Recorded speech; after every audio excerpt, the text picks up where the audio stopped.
Good morning, everyone. Welcome to all at Nimbus Learning Platform, powered by Engineers Academy. चलिए सब आ जाइए जल्दी जल्दी.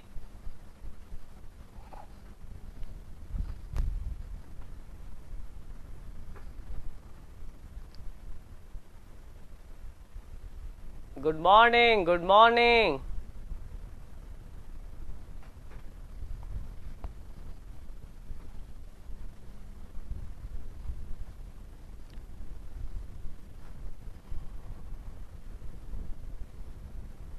चलिए हम स्टार्ट करेंगे dear.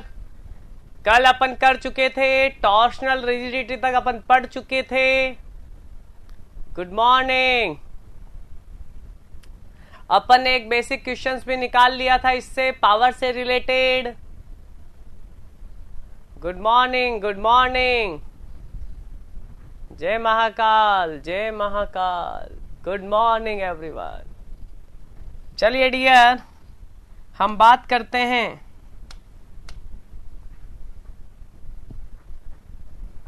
Good morning. Good morning.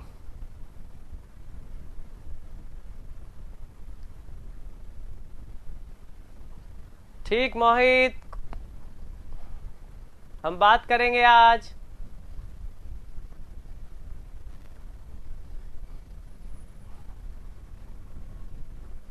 Very good. सब आ चुके हैं तो मैं आज एक नए टॉपिक की बात कर रहा हूं. Shaft in series connection.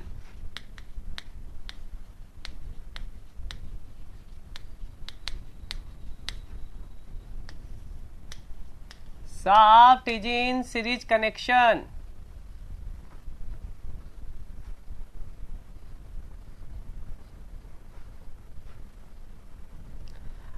W आप टेक्निकल टीम से बात करो ना. टेक्निकल टीम के नंबर आपको दे रखे हैं तो टेक्निकल टीम से बात करो. आप वीडियो में आप एक वीडियो देखो, भी लेटेस्ट वीडियो आया उसमें सभी के नंबर दे रखे हैं. टेक्निकल टीम से बात करो, वो ठीक करेगी इस प्रॉब्लम को.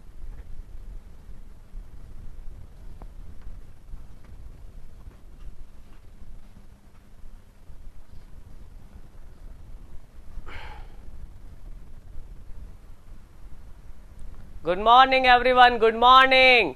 चलिए मैं आपको एक नया टॉपिक यहां करवा रहा हूं. पहले इस टॉपिक को ध्यान से देखो. अपने पास डीआर यहां साफ्ट होगी सीरीज में, तो थोड़े से इस पे भी क्वेश्चंस बनाए हुए हैं ईएससी में और छोटे छोटे एग्जामिनेशन में. तो अपन बात कर ले पहले इन क्वेश्चंस की.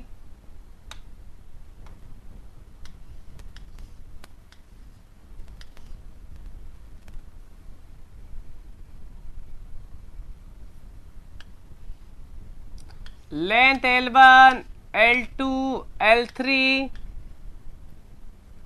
Dia D3, material G3, dia D2, material G2, dia D1, material G1.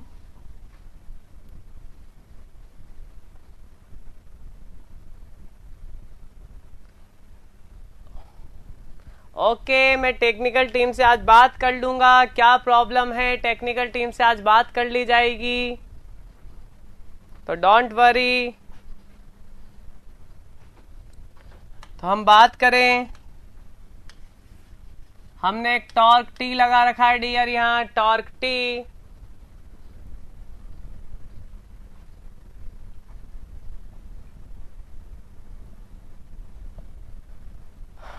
चलिए डियर सेम टू सेम है जैसे मूवमेंट लगा देते. पहले इक्विलिब्रियम में कर लो इसको.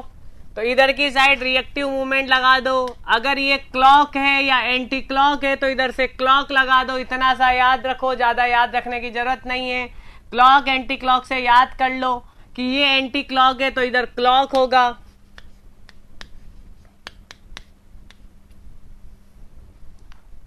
मेरी बात बड़े ध्यान से सुनना, बड़े ध्यान से सुनना मेरी बात. यहां पे अच्छे से बात करेंगे. डियर डाया दे रखा है. अगर आपको डाया दे दिया तो जे क्या होता है, जे क्या होता है, J is the pi by 32 D की पावर 4. और Z P is also pi by 16 D की पावर 3। तो अगर डाया दे दिया तो आपको जेड और जेड पी दे दिया। डियर अगर आपको डाया गिवन है तो आपको जे यानी polar moment of inertia given है और आपको जेड पी गिवन है। ये दोनों चीजें आपको गिवन है अगर ये दे रखा है तो आराम से यहां तक देख लो, कोई दिक्कत हो तो।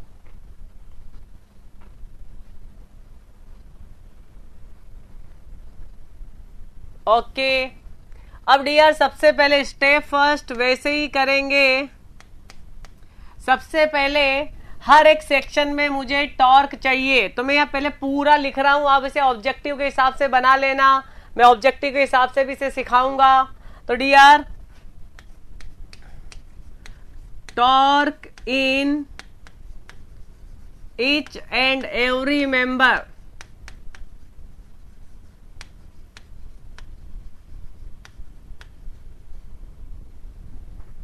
आपको हर एक मेंबर में टॉर्क निकाल लेना है। T1, T2, T3 आपको हर एक सेक्शन में टॉर्क निकाल लेना है। कैसे? बाय द सेक्शन मेथड में सिखा रहा हूं, डोंट वरी डियर। पहले में निकालना है तो पहले में सेक्शन कट करना, कर दिया। इस सेक्शन के यहां खड़े हो जाना, या तो राइट में देखना या लेफ्ट में देखना। तो अगर राइट में देखोगे तो कितना दिखा, राइट में देखो कितना दिखा टी। अगर आप ऐसा कर लेना कि एंटी क्लॉकवाइज को नेगेटिव पॉजिटिव जो भी लेना चाहो, मान लो नेगेटिव ले लेना और क्लॉकवाइज को साइन में पॉजिटिव ले लेना। जैसा आपको चाहे वैसा ले सकते हो, आप प्लस भी ले सकते हो। चलो आप प्लस ले रहे हो तो प्लस ले लेना एंटी क्लॉकवाइज को, और क्लॉक को नेगेटिव ले लेना। जैसा आपकी इच्छा हो वैसा काम करो, जैसी आपकी इच्छा हो वैसा काम करो। तो डियर T1 इक्वल टू कितना हो जाएगा, दैट इज द T। आ जाओ सेकंड वाले सेक्शन में, सेकंड में खड़े हो जाओ।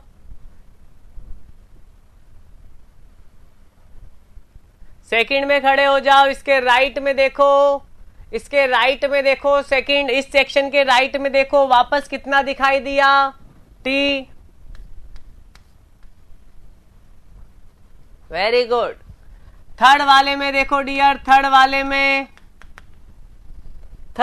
में देखो डियर, थर्ड वाले में राइट में कितना दिखाई दिया।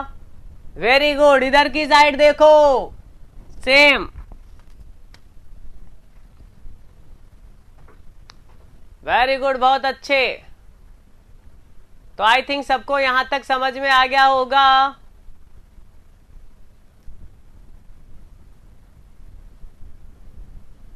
ले सकते हो, साइन नोटेशन है। अगर प्लस ले रहे हो, एंटी क्लॉकवाइज को प्लस ले रहे हो तो पॉजिटिव रखना, नेगेटिव लेना तो नेगेटिव ले लेना। यहां तो मैंने सबको पॉजिटिव लिया है।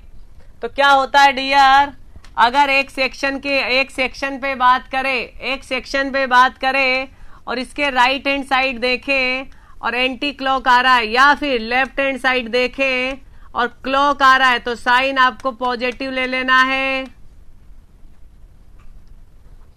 और अच्छे से बता देता हूं। और डियर अगर कोई सेक्शन कट किया, उसके राइट हैंड साइड में देखा और क्लॉक वाइज आ रहा है, या फिर लेफ्ट हैंड साइड में देखा और एंटी क्लॉकवाइज आ रहा है, तो उसे नेगेटिव ले लेना। आप साइन नोटेशन आपके हिसाब से चेंज कर सकते हो।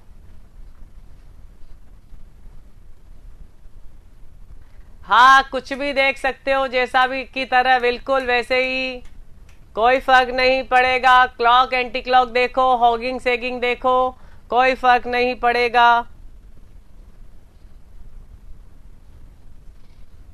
चलिए हम बात करें second step.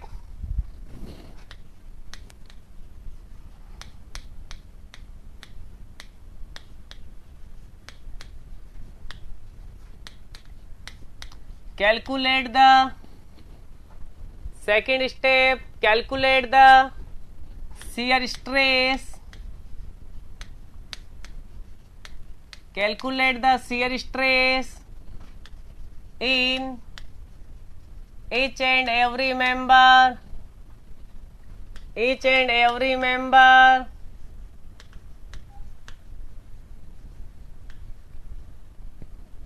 Calculate the shear stress in each and every member, हर एक मेंबर पे शियर स्ट्रेस निकालेंगे। Tau 1, tau 2, tau 3। तो डियर शियर का फॉर्मूला क्या था याद करो, टो बाई कैपिटल आर बराबर टी बाई जे। तो टो बराबर क्या था, टी बाई जेड पी। याद करो, याद करो, सारे फॉर्मूले याद करो। और जेड पी की value 16t upon pi D cube. अगर याद हो आप सबको तो हाँ भरो कि सर ये वाला फॉर्मूला हम सबको याद है। वेरी गुड, बहुत अच्छे। तो ये वाला फॉर्मूला पता है तो टो 1 निकालना है तो 16 t1 अपॉन पाई डी 1 का cube, 16 t2 upon pi D 2 का cube, 16 t3 upon pi D 3 का इस क्यूब। अब डियर D1, D2, D3 आपको दे रखा है तो टेंशन लेना नहीं है। T1, T2, T3 हम फाइंड आउट कर चुके हैं तो रख दो T1 की वैल्यू। T1 की जगह T था,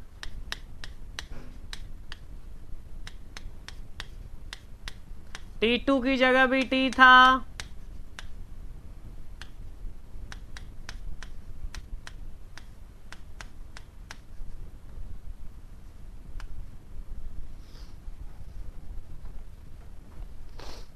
अब डियर इनमें से मैक्सिमम कौन सी शियर होगी, तो ऊपर वाले तो सारे कॉमन हैं, ऊपर वाले तो सभी सेम हैं। जिसका डाया सबसे कम उसकी शियर सबसे ज्यादा, जिसका डाया सबसे कम उसकी शियर सबसे ज्यादा। तो फिगर में देख लो एक बार, सबसे कम डाया D1 है, सबसे कम डाया D1 है, सबसे ज्यादा D3 है। तो डियर D1 सबसे कम है तो आप इसे टॉ मैक्सिमम बोल सकते हो और इसे टॉ मिनिमम बोल सकते हो। तो कभी आपको रेशियो पूछ लिया जाए तो सामने गिवन है, लिख सकते हो।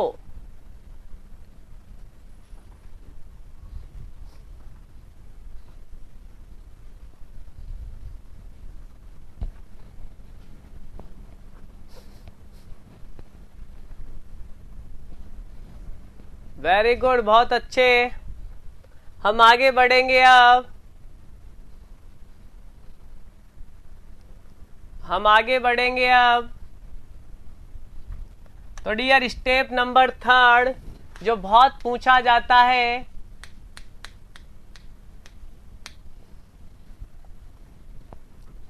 कल मैंने आपको क्वेश्चन नहीं भेजे, आंसर भी नहीं भेजे क्योंकि कुछ जरूरी काम थे इसलिए मैं कर नहीं पाया। आज या कल में आपको वापस क्वेश्चंस आ जाएंगे, नंबर ऑफ क्वेश्चन आ जाएंगे। आप खुद से ट्राई करो, फिर मैं सॉल्यूशन भेजूंगा, सॉल्यूशन को देखना, फिर नहीं होगा तो फिर मैं भेजूंगा। और मोहित आपकी जितने भी प्रॉब्लम आपने भेजी है वो सारी प्रॉब्लम्स आगे आने वाले क्वेश्चंस है, इसलिए मैं आपको वहां एक्सप्लेन नहीं कर रहा हूं क्योंकि आगे आने वाले क्वेश्चंस में वो सारे क्वेश्चंस आएंगे।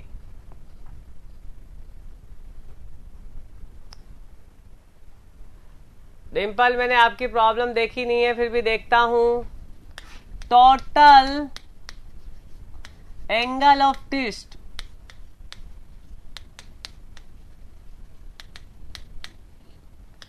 Theta total θ1 plus θ2 plus θ3।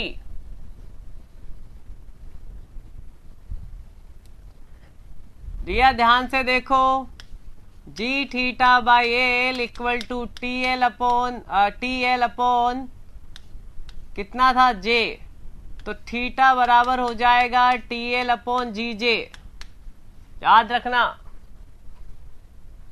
तो यहां रख दो θ1 की जगह T1 L1 G1 J1 T2 L2 G2 J2 T3 L3 G3 J3 dear L1 G1 J1 L2 G2 J2 L3 G3 J3 ये सारे के सारे अपन को पता है। T1 T2 T3 में निकाल चुका हूं, तो T1 T2 T3 बराबर थे तो T बाहर ले लूंगा।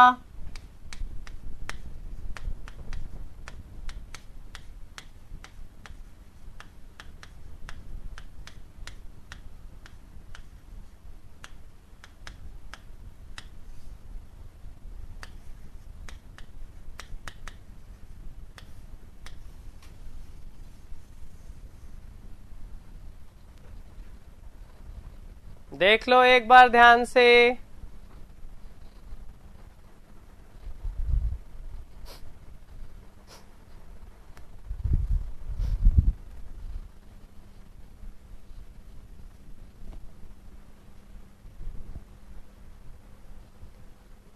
अगर समझ में आ गया हो तो यस कर दो कि सर यहां तक हम निकाल लेंगे।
चलिए बनाइए,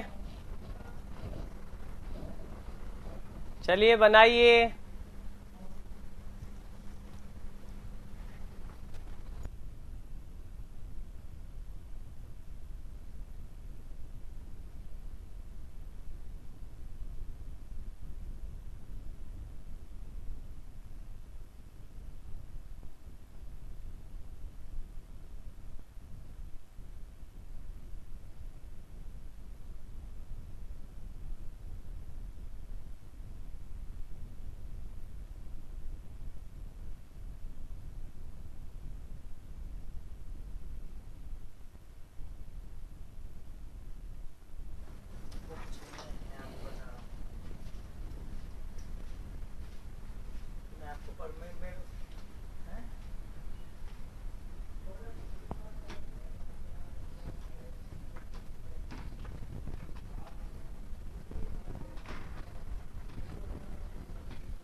वेरी गुड, बहुत सही, निकालते जाओ। Very good. सबसे पहले निकालो T1 T2 कितने सेक्शन है? 1 2 3 और 4।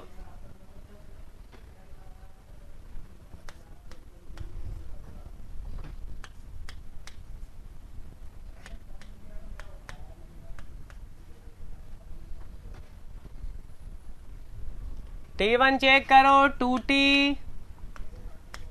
2T minus TT। तीसरे में कितना है? 2T माइनस T प्लस का 3T मतलब 4T।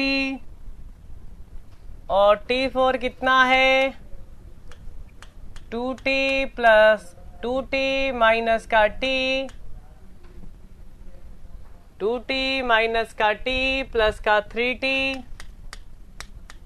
माइनस का 2t, that is the 2t।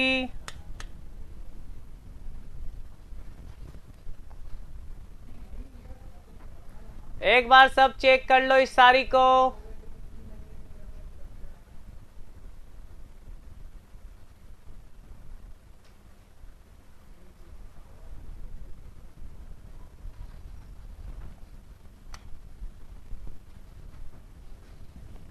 चलिए τ1 τ2 और τ3 निकाल लेते हैं। डाया सभी का सेम है, तो 16 t1 upon pi D one का cube, 16 t2 upon pi D two का cube, 16 t3 upon pi d3 का क्यूब,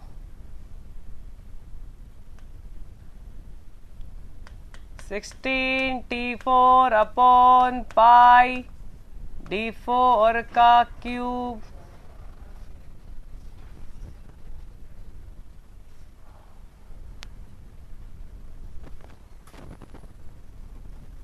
सब निकालो।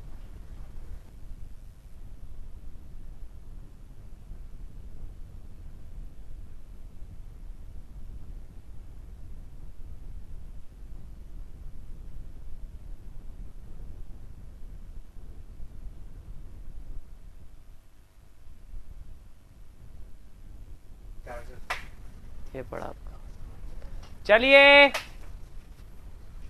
हम बात करेंगे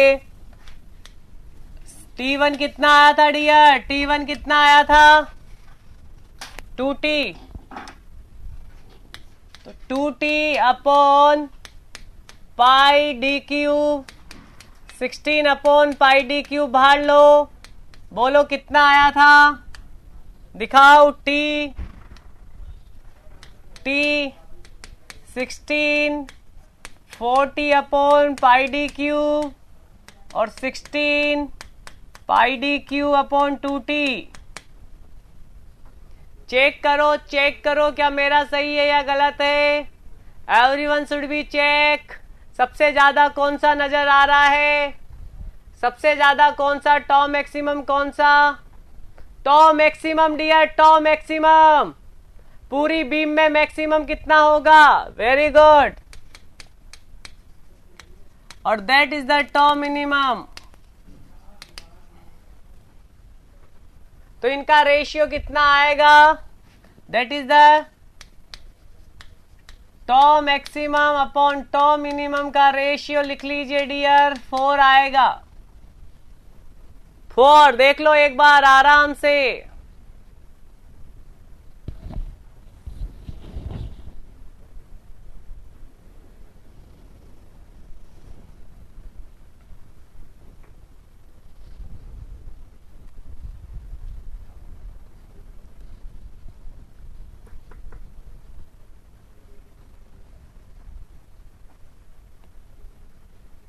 वेरी गुड। और यहीं पे अगर मैं थीटा टोटल की बात करूं, थीटा टोटल की बात यहीं करूं, तो कौन कौन सी चीज 1/GJ सब में कॉमन लो, T1 L1 plus T2 L2 plus T3 L3 plus T4 L4, तो 1/GJ बाहर ले लिया। T1 कितना 2t, लेंथ सब में सेम है, तो सेम में तो यही जोड़ दूं डियर, यही जोड़ देता हूं 2t t 40, और एक कितना 2t, तो 2 4 6 7 9, तो आई थिंक इसका आंसर सबका आ रहा होगा 9TL, तो 9TL upon GJ, 9TL upon GJ।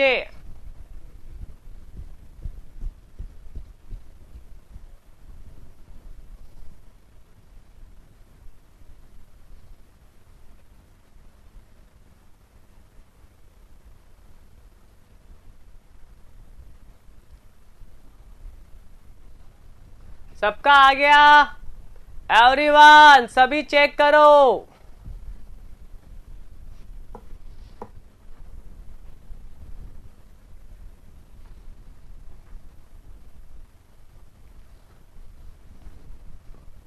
चलिए आगे बढ़े। एक और क्वेश्चन आपके लिए दूंगा।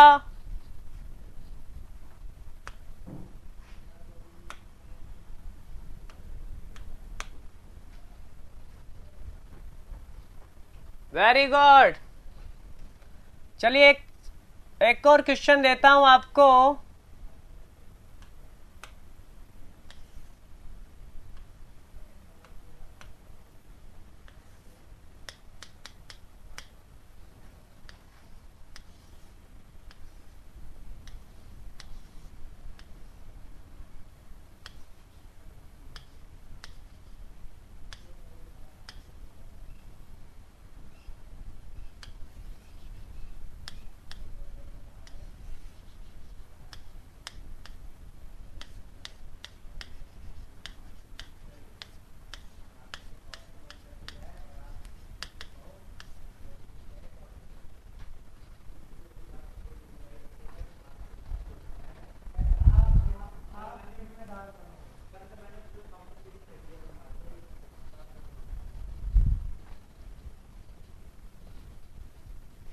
Everyone should be reply. मैंने क्वेश्चन दिया है आप सबको।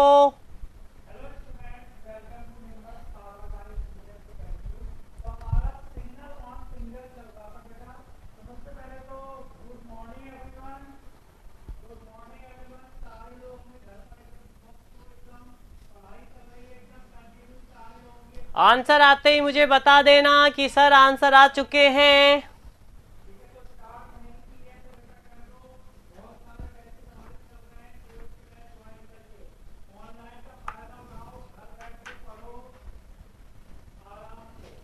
वेरी गुड मुकुल, बीजेपी 3, 4 अलग अलग आंसर आ रहे हैं डियर, सबके अलग अलग आंसर आ रहे हैं। आई थिंक कुछ ना कुछ प्रॉब्लम है। आई थिंक कुछ ना कुछ प्रॉब्लम है, भारी वाला प्रॉब्लम है।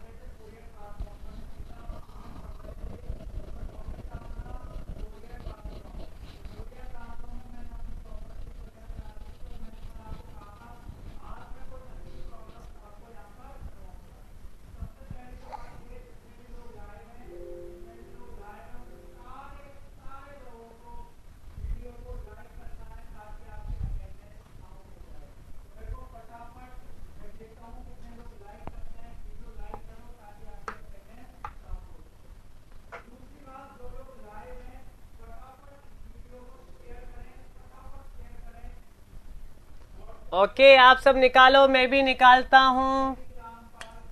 T1 बराबर T, T2 बराबर 3T, T1 बराबर J1 बराबर π/32 D की पावर 4 और J2 बराबर π/32 2D की पावर 4। मतलब 2D कितना हो गया? 2 दूनी 8, 2 2 2 2 16 times of J1।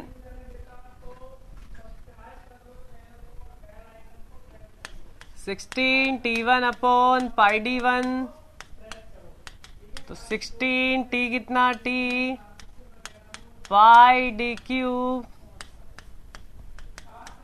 16 T2 upon πD2 का क्यूब तो 16 3T अपॉन पाई D कितना? 2D का cube.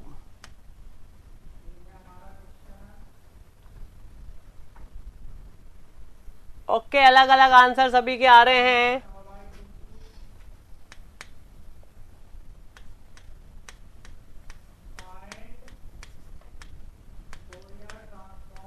Three by 8 16T upon πD cube.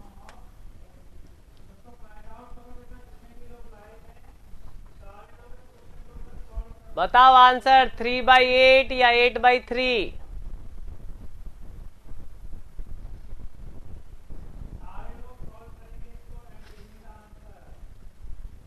अरे आराम से 8/3 आंसर आ जाएगा ना।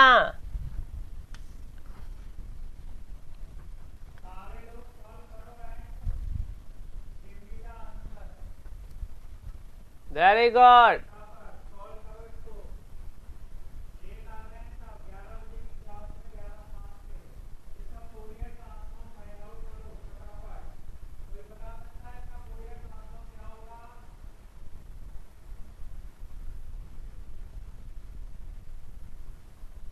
Very good.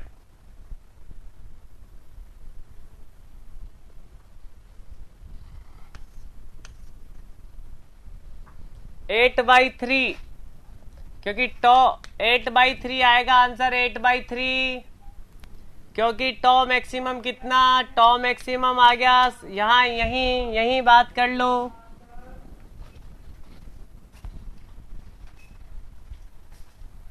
यहीं बात कर लो। टॉ मैक्सिमम है 16 pi D cube divide by 3/8 16 T upon pi D cube, तो आंसर आ गया 8/3। बहुत सारों ने गलत दिए थे शुरू में आंसर। क्यों आंसर गलत दिए थे, ध्यान से देखो। बड़े छोटे से क्वेश्चंस में पूछ लिया जाता है, इस टाइप का क्वेश्चन पूछ लिया जाएगा।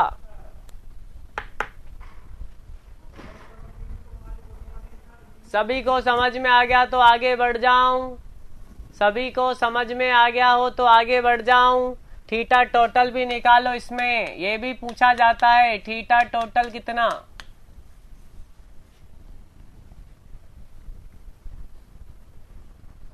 थीटा टोटल कितना।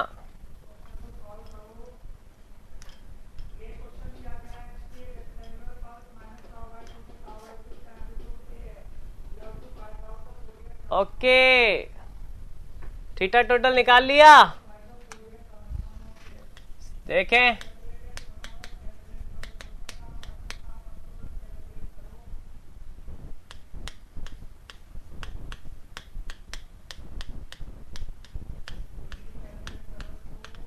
T1 तो अभी लिखा है, टी लेंथ एल, जी की जगह जी, जे की जगह जे लिख दो, प्लस T2 की जगह 3T लेंथ एल G2, जे कितना 16 टाइम्स ऑफ जे।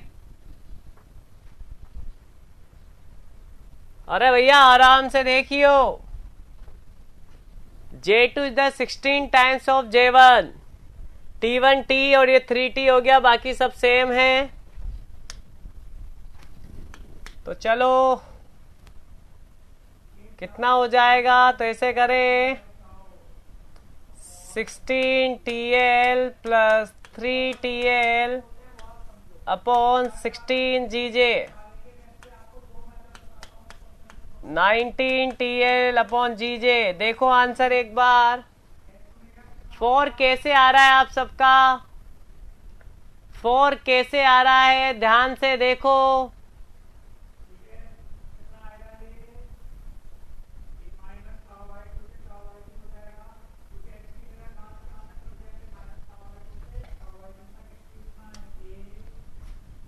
अगर ये J1 आपके इतना है तो J2 तो 16 हो जाएगा ना, 2 इंटू 2 4, 4 इंटू 2 8, 8 इंटू 2 16।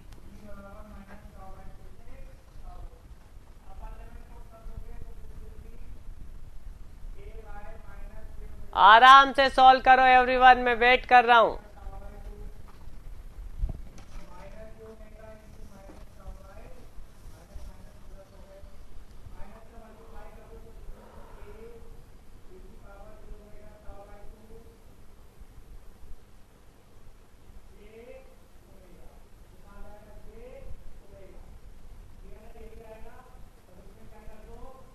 दे देंगे, पहले इसको सही से करो।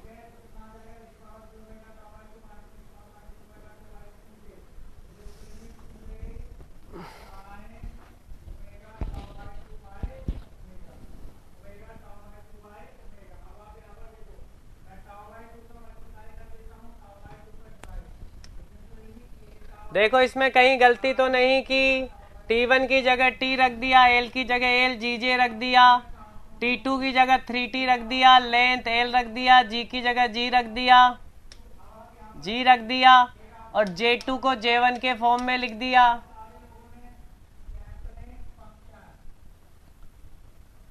बिल्कुल आराम से देखो, इस टाइप के क्वेश्चंस को गलत मत कर देना।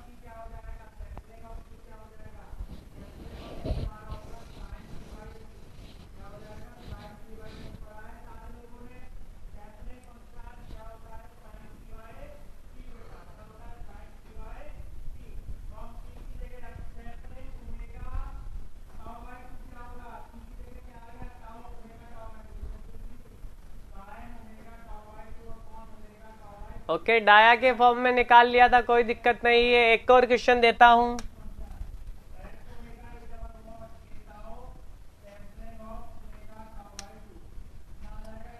मोहित 16 लेंगे और ये 3 तो है ही, 19 हो जाएगा आई थिंक। आंसर चेक करो।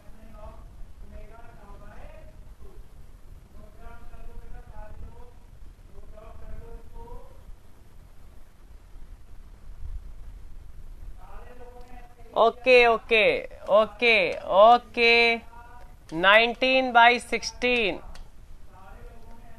TL/GJ।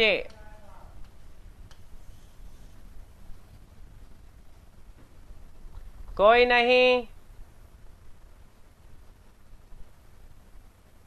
दोनों की अलग अलग डाया है तो मैंने उनको एक ही फॉर्म में लिख लिया। चलो एक और क्वेश्चन देते हैं आपको।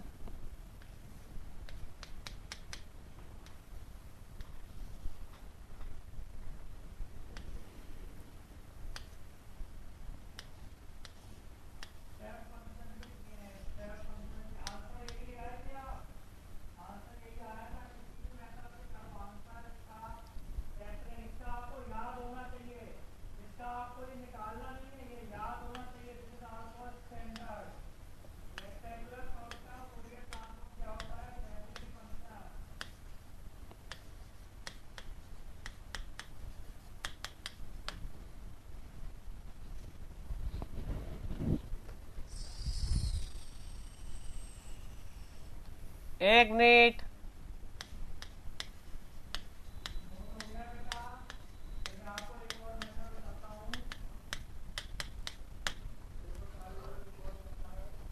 करिए।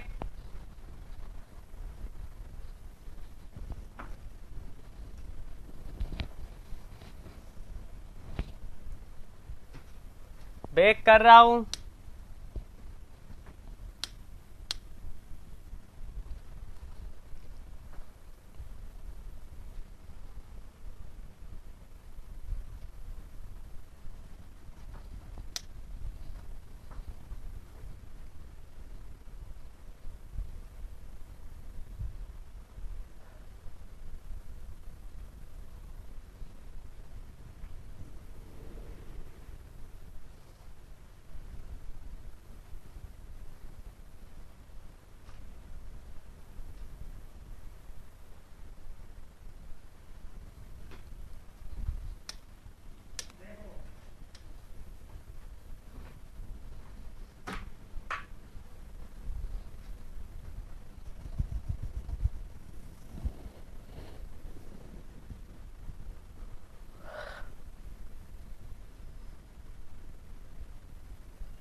पहले में T1 कितना 0, दूसरे में T2 कितना T, तो ये 0, तो CR कितनी 0, और इसका कुछ ना कुछ वैल्यू आएगा तो 1/0 मतलब इनफाइनाइट।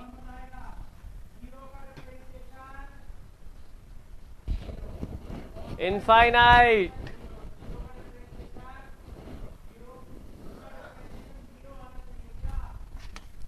निकाल लो टोटू। 16 T/π D2 का cube.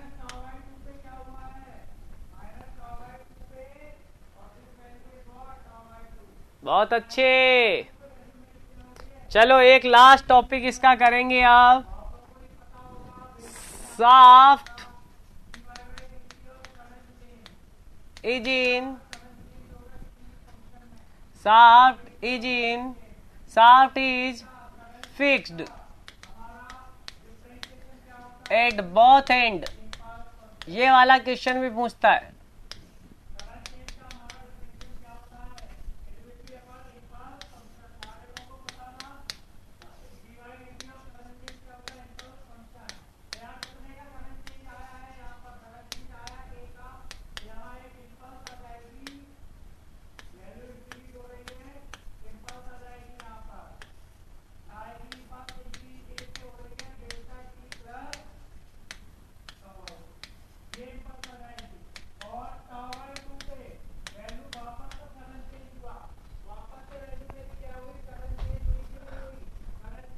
Dear T A T B निकालनी है, रिएक्शंस निकालनी है। Very good. इस वाले में उसने बोला रिएक्टिव रिएक्शन निकालो टी ए टी बी। सभी ट्राई करेंगे।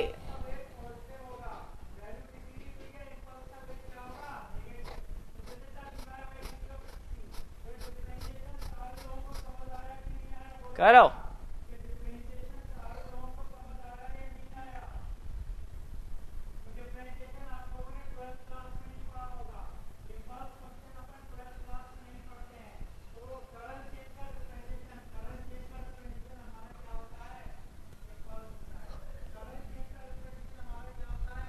पल्स होता है।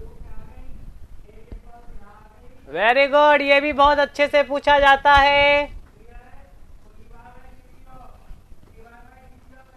चलिए हम बात करेंगे इसमें। डियर सेम है, सेम टू सेम, कोई डिफरेंस नहीं है। अगर अपन ये कहें टी इधर है, clock anti clock anti clock, तो आप ऐसा करो, दोनों को क्लॉक लगा दो। तो T A plus T B equal to total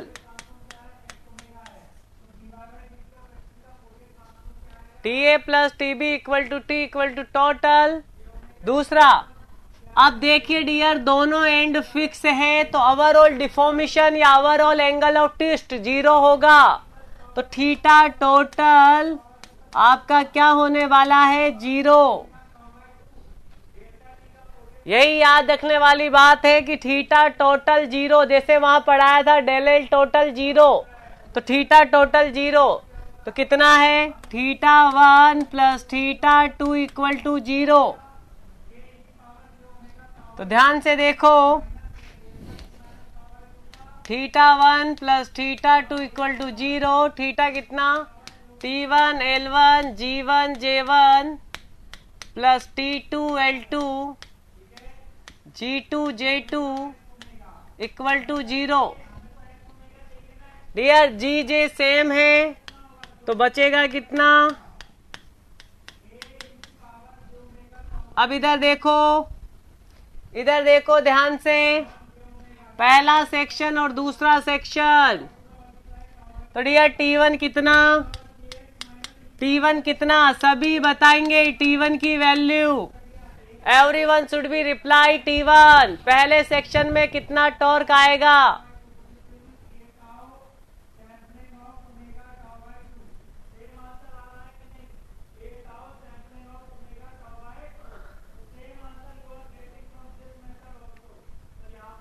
very good. इधर देखो, पहले में ये रहा और इसके इधर की साइड देखो तो टीबी, और टीबी कैसा? क्लॉकवाइज। तो क्लॉकवाइज तो आपने बोला माइनस टीबी लिख दो सर। अधिकांश ने गलत आंसर किया था। T1 पहले वाले में, तो इस सेक्शन के राइट में जितना भी टॉर्क होगा, तो मुझे एक टॉर्क ग्रीन कलर वाला नजर आ रहा है, कितना? टीबी।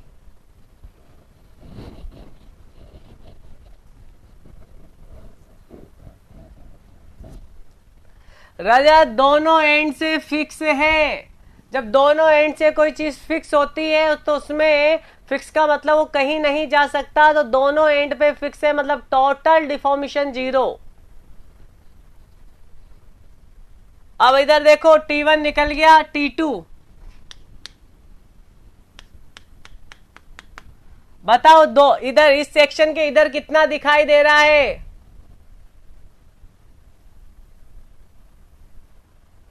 हाँ इधर दो दिखाई दे रहे, टी माइनस टीबी,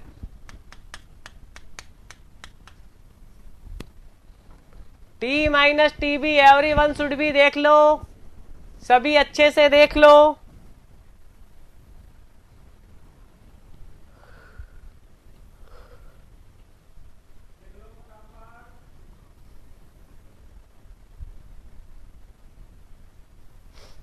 तो पहले वाले में टीबी, दूसरे वाले में टी माइनस टीबी।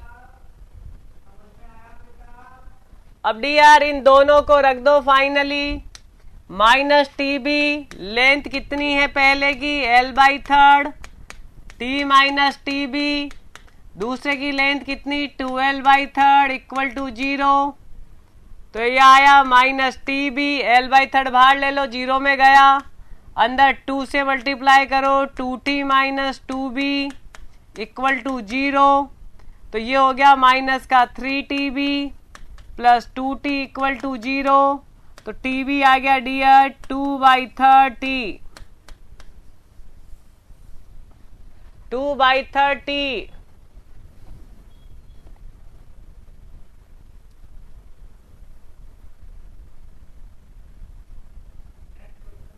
आराम से देख लो और वहां रख देंगे तो TA आ जाएगा डियर t/3। अब इसको शॉर्ट ट्रिक से भी बता देता हूं, इसे, हाँ ये लॉन्ग हो गया, थोड़ा शॉर्ट ट्रिक देखो डियर। शॉर्ट ट्रिक तभी लगाना जब जीजे सेम हो, जब जीजे सेम हो तभी लगाना, कुछ मत करना, कुछ मत करना। इस बीम को एक सिंपली सपोर्टेड बीम मान लेना, मान लिया सिंपली सपोर्टेड बीम, पूरी लेंथ लिख देना। अब ये दोनों रिएक्शंस लग रही है तो इन दोनों को एक ही डायरेक्शन में ऊपर लगा देना, इधर कितना TA, इधर कितना TB। समझने की कोशिश करना, इसे सिंपली सपोर्टेड बीम बना लेना। दोनों रिएक्शन एंड पे लग रही है तो एंड पे लगा देना वर्टिकल। अब ये इन दोनों के अपोजिट लग रही है, कितने पे, L/3 और 2L/3। तो डियर TB निकालना है तो मैंने सिखाया था आपको, total load T, total distance L into इसके अपोजिट 2L/3। तो कितना आ गया 2T/3। इसी तरीके से आ जाएगा T/3। तो आप शॉर्ट ट्रिक से भी निकाल सकते हो, पर कब लगेगा, अगर जीजे सेम नहीं होगा तो ऐसे ही करना पड़ेगा, कोई ट्रिक नहीं है, ये वैलिड है जब जीजे सेम होगा।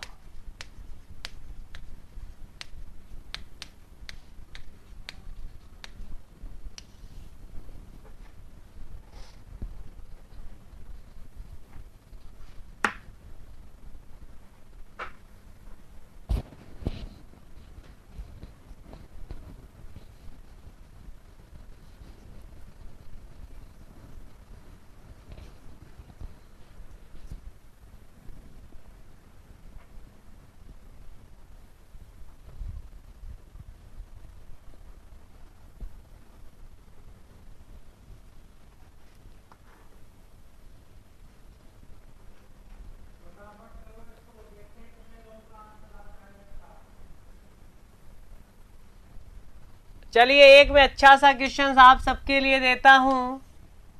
इसके अंदर देखे सभी ट्राई करके निकालो, अगर ये सभी का निकल गया तो मान लेना कि आप सभी का सही है, आपको समझ में आ गया।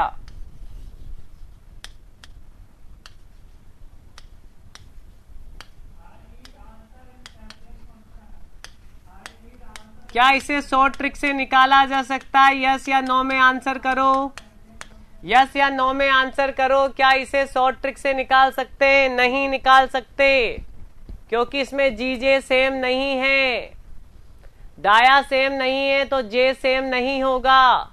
डाया सेम नहीं है, जी तो सेम है, लेकिन जे अलग अलग है, डिफरेंट है।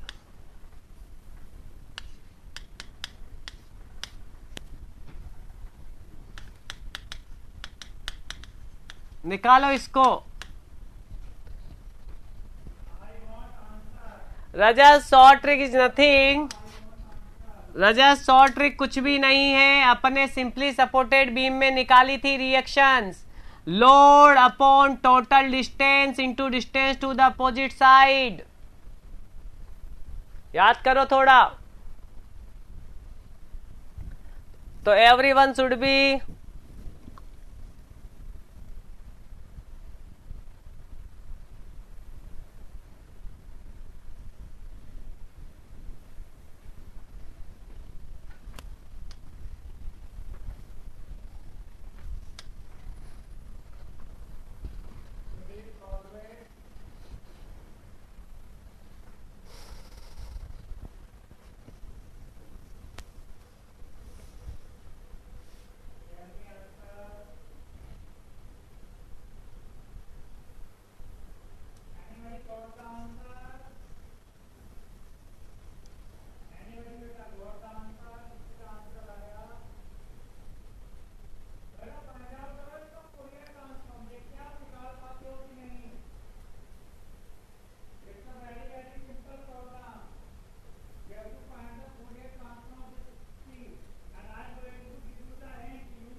Very good. आंसर आना स्टार्ट हो चुके हैं।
चलिए सबने देख कर लिया। मैं वाला क्वेश्चन स्टार्ट कर रहा हूं।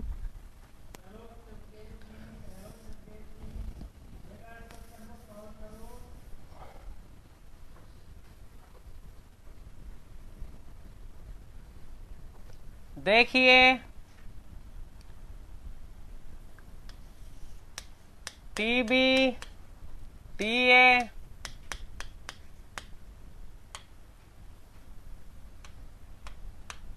ठीक है, T A T B A है, तो T A plus T B equal to T equation number 1 theta 1 plus theta AT equal to 0। तो क्या कौन कौन सी चीज सेम है? तो जी सेम है, जी बाहर ले लें। T1 एल भी सेम है तो एल भी बाहर ले लो।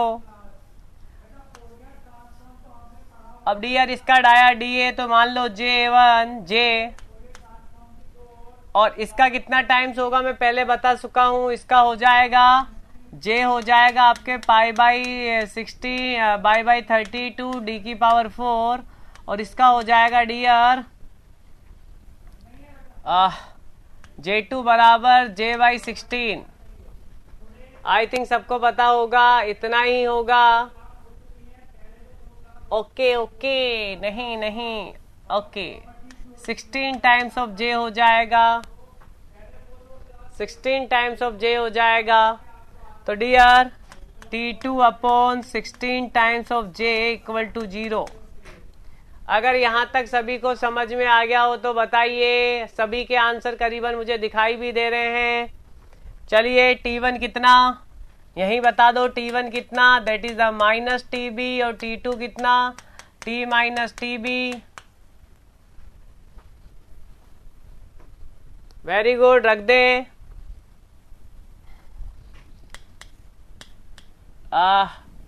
TB upon J plus T minus TB upon 16J equal to 0। तो J भी चला गया, तो 16TB plus T minus TB upon 16 equal to 0। तो डियर 17TB बराबर T।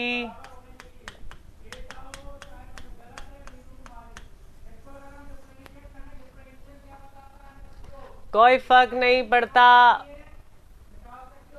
ओके, ये माइनस था तो माइनस लगा दो।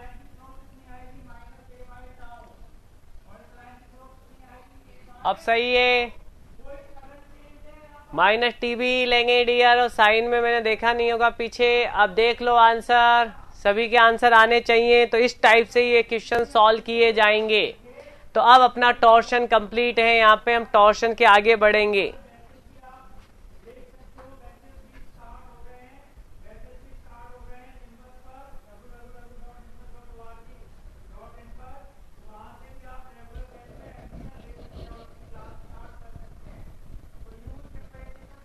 चलिए हम आगे बढ़ेंगे।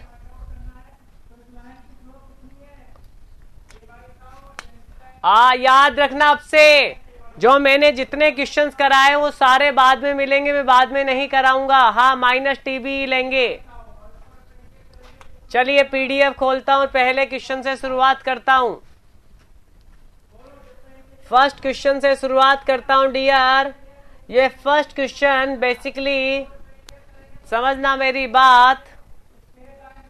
आ जाइए, हम स्टार्ट करने वाले हैं अब।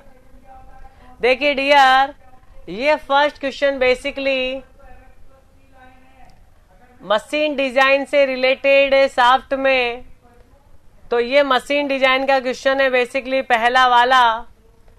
Minimum thickness of the flange forged at the shaft is determined by. बताइए। देखिए, आपने कभी ये फ्लेंज फोर्स के बारे में नाम नहीं सुना होगा, इसलिए आप यहाँ कंफ्यूज हो सकते हो। लेकिन डियर, सबसे ज्यादा स्ट्रेस, शियर स्ट्रेस कहाँ आती है ये बताओ आप। बताइए, सबसे ज्यादा शियर स्ट्रेस कहाँ आती है?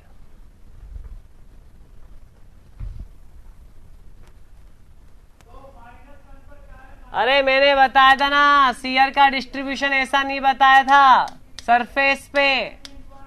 मैंने ऐसा नहीं बताया था कि आपको ऐसा डिस्ट्रीब्यूशन बताया था टॉप पे। तो ये देखो, इसमें कंप्रेशन नहीं, टाइट नहीं, क्योंकि ये शियर की बात कर रहा है, शाफ्ट की बात कर रहा है। देखो, शाफ्ट में कंप्रेशन और टाइटनेस मतलब टेंशन तो आएगी नहीं। तो the fact that it must be sufficient to prevent the shaft from shearing out of the flange on the cylindrical surface. Cylindrical surface का मतलब समझते हो? Top surface. सिलेंड्रिकल सरफेस का मतलब डियर टॉप सरफेस।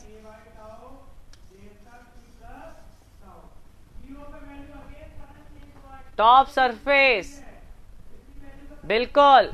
तो ऑप्शन नंबर कौन सा जाएगा? अगर थोड़ा बहुत भी आइडिया होगा तो आप लगा दोगे। ये आइडिया से होने वाला क्वेश्चन है बेसिकली। ये बिल्कुल टॉप और बॉटम। टॉप और बॉटम का मतलब शाफ्ट का टॉप और बॉटम क्या होता है? सरफेस। शाफ्ट का टॉप और बॉटम क्या होता है? सरफेस। किसी भी चीज का टॉप और बॉटम उसकी सरफेस होगी। डियर, ये देखो, अगर ये है तो इसका टॉप इसकी सरफेस को रिप्रेजेंट कर रहा है। ध्यान से देख लो, इसकी सरफेस को रिप्रेजेंट कर रहा है। मुकुल, फोर्जिंग एक प्रोसेस होता है जो फ्लेंज बनाया गया है वो फोर्जिंग से बनाया गया है। फोर्जिंग मतलब एक हैमर के थ्रू से फ्लेंज बनाया है। तो डियर ये क्वेश्चन बेसिकली ये क्वेश्चन यहाँ का नहीं है, लेकिन मैं आईडीए से ये कह सकता हूं कि सबसे पहले फेल या तो टॉप होगी या बॉटम होगी, मतलब उसकी सरफेस होगी। बिल्कुल। तो चलिए आगे अगला क्वेश्चन निभाते हैं, अगला करते हैं। सभी ट्राई करो, पहले क्वेश्चन को पढ़ो फिर सभी ट्राई करो।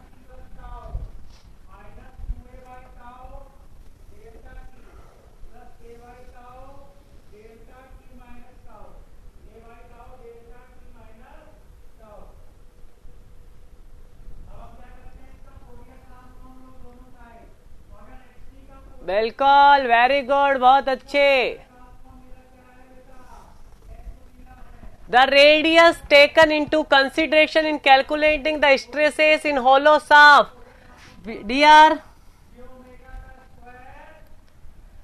hollow shaft 16 T by ZP. ZP क्या था? पाई बाई D2 का क्यूब, D2 की पावर ZP था ना, D2 का क्यूब 1 माइनस K की पावर 4। तो K तो डियर कांस्टेंट होता है, तो किस पे डिपेंड करेगी? आउटर डाया पे। धनंजय भाटी, अगर आपको K दे दिया जाएगा तो आपको D1 D2 पे डिपेंड नहीं करेगा, ओनली D2 पे डिपेंड करेगा। थोड़ा याद करो। बिल्कुल। तो ऑप्शन नंबर बी। क्या सभी को क्लियर है? तो यस करो। सभी को क्लियर हो तो यस करो। चलिए नेक्स्ट क्वेश्चन की ओर बढ़ते हैं। जल्दी से आंसर करोगे तो अच्छा लगेगा। कौन सी इक्वेशन है?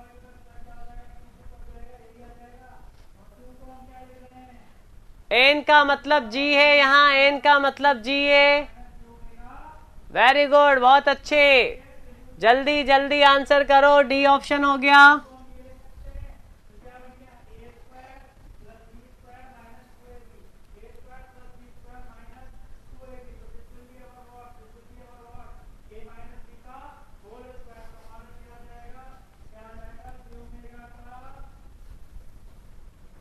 वेरी गुड, अगले की बात करो।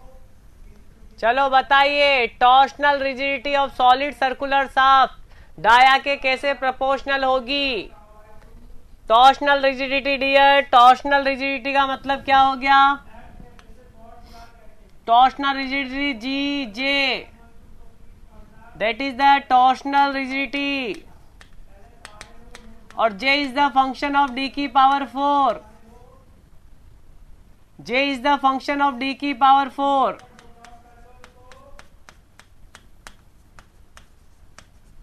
तो D की पावर 4 आंसर होगा। वेरी गुड, बहुत अच्छे। सभी ने आंसर कर लिया, इसमें किसी को प्रॉब्लम नहीं है। टॉर्शनल रिजिडिटी में मैंने बताया था सभी को। अगले क्वेश्चन की ओर बढ़ते हैं।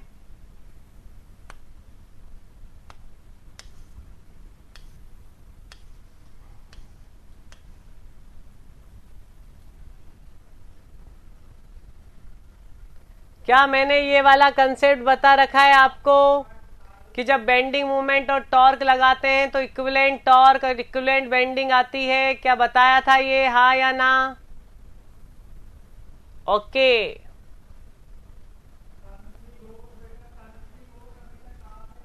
इस क्लास में नहीं बताया तो बताना जरूरी है। चलो डियर, यहां बता रहा हूं, आगे फिर आएगा ये क्वेश्चन 2 से 3 बार। 2 से 3 बार जब ये आएगा तो आप गलत मत करना।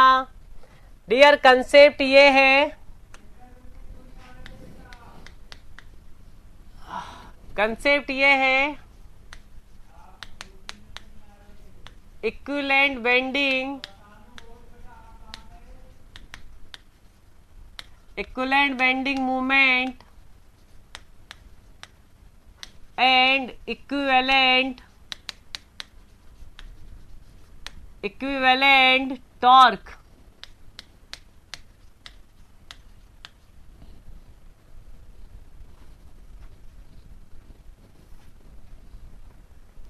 ध्यान से समझना डियर, आपसे एक बड़ा ही सिंपल सा क्वेश्चन पूछूंगा। अगर मेरे पास एक ब्लॉक है और मैं इस पे एक पॉइंट ले लेता हूं 1, ठीक है डियर, ये पॉइंट नंबर 1 को अपन, ये बहुत ही इनफाइनाइट होता है, तो इसको आप सर्कुलर मान सकते हो, रेक्टेंगुलर मान सकते हो, स्क्वायर मान सकते हो। तो जनरली 100 में स्क्वायर मान लिया जाता है। अब बताइए, मैंने एक मूवमेंट लगाया एम, तो बोलो इस पॉइंट पे कौन सी स्ट्रेस आएगी, कौन सी, नॉर्मल या शियर? मूवमेंट की वजह से नॉर्मल या shear? Everyone should be reply normal. Very good. अगर मैं कहूं इसका डाया डी है तो कितनी आएगी नॉर्मल? बताओ कितनी आएगी?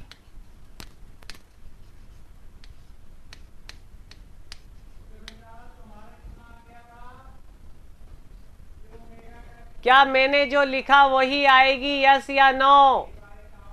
अरे डियर याद करो, बेंडिंग की वजह से फॉर्मूला लिखे थे एम बाई जेड, और जिसका डाया डी होता है उसका जेड कितना? ये लो, अब तो देखो ध्यान से,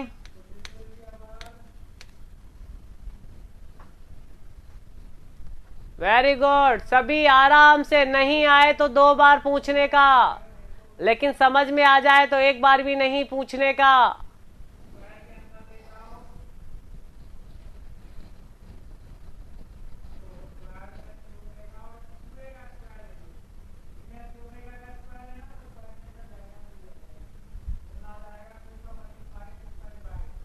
चलो आगे बढ़ेंगे। अब आपसे एक और क्वेश्चन कर रहा हूं अभी अभी। अगर मैं यहां टॉर्क लगा दूं टी, तो इसी पॉइंट नंबर 1 पे शियर आएगी, शियर स्ट्रेस आएगी टॉर्क की वजह से। कितना? टी बाई जेड पी, और that is the 16 T by pi D cube. Check कर लो, क्या यही आएगी?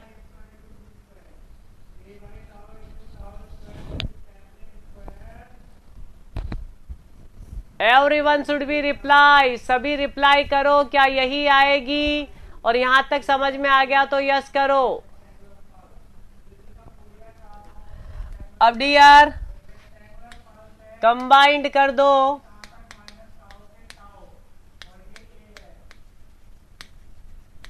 Combined bending and twisting.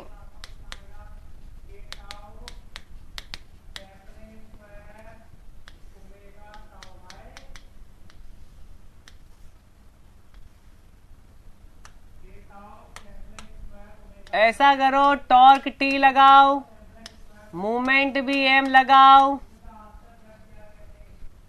दोनों लगा दिए, और आपसे पूछा बताइए इस पॉइंट 1 पे, इस पॉइंट 1 को थोड़ा सा बड़ा बना लो डियर।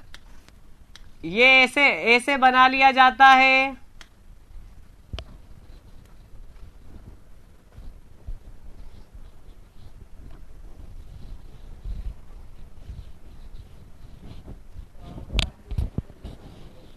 और देखिए, इस मूवमेंट की वजह से तो नॉर्मल आएगी, जिसकी वैल्यू कितनी होगी? पाई बाई 32 डी की पावर क्यूब, और एक शियर आएगी जिसकी वैल्यू कितनी होगी? पाई बाई 16 डी क्यूब। अगर यहां तक समझ में आ गया हो तो यस करो, यहां तक समझ में आ गया हो तो यस करो।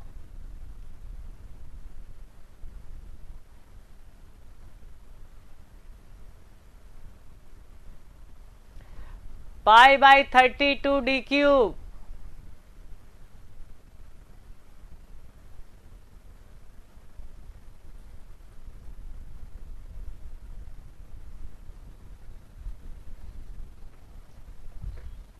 Sigma equal to pi by 32 D cube,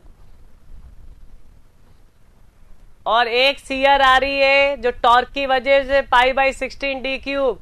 मैंने जब चैप्टर नंबर 2 पढ़ाया था प्रिंसिपल स्ट्रेसेस, अच्छे से पढ़ लेना, एक एक चीज समझाइए वहां। अब डियर इन दोनों की वजह से जब सीयर और नॉर्मल आ जाता तो प्रिंसिपल यानी मैक्सिमम, तो प्रिंसिपल स्ट्रेसेस सिग्मा 1 और सिग्मा 2 कितनी होगी? सिग्मा 1 और सिग्मा 2 कितनी होगी?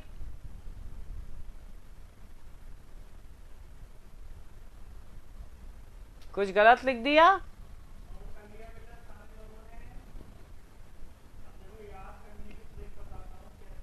हाँ संजू क्वेश्चन करो।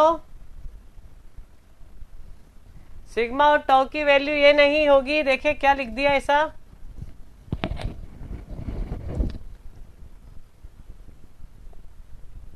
क्यों क्यों नहीं होगी ये बताओ।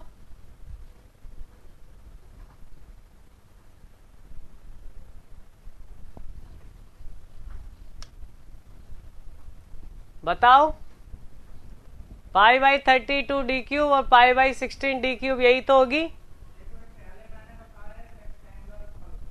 आगे कैसे अलग है मोहित? ये भी सही, ये भी सही। Pi okay okay okay okay okay dear, okay okay मैंने गलत लिख दिया। यहाँ होगा 32 m अपॉन पाई डी क्यूब, और यहां होगा 16t upon pi D cube. अब सही लिखा है। पेज नंबर 9 रजत 2 मिनट के लिए देख लो, आराम से, आराम से 2 मिनट के लिए देख लो।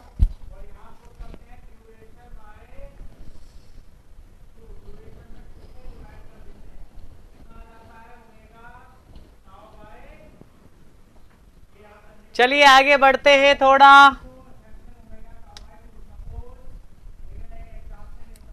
तो डियर इन दोनों की वजह से प्रिंसिपल बताई थी मैंने, sigma X plus sigma Y by 2 plus minus root sigma X minus sigma Y by 2 का square plus tau square X Y. याद करो डियर इन दोनों की वजह से जो मैक्सिमम नॉर्मल आएगी, मैक्सिमम नॉर्मल का मतलब प्रिंसिपल। तो डियर सिग्मा वाई कितना है? सिग्मा वाई 0 है डियर, सिग्मा वाई 0 दे रखा है, 0 पुट कर दो तो कितना आया?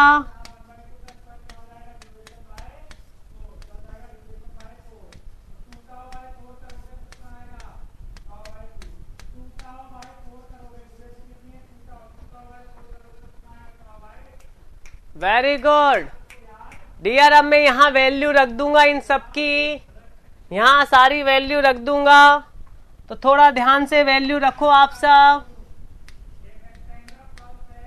सिग्मा एक्स बाई 2, सिग्मा कितना था?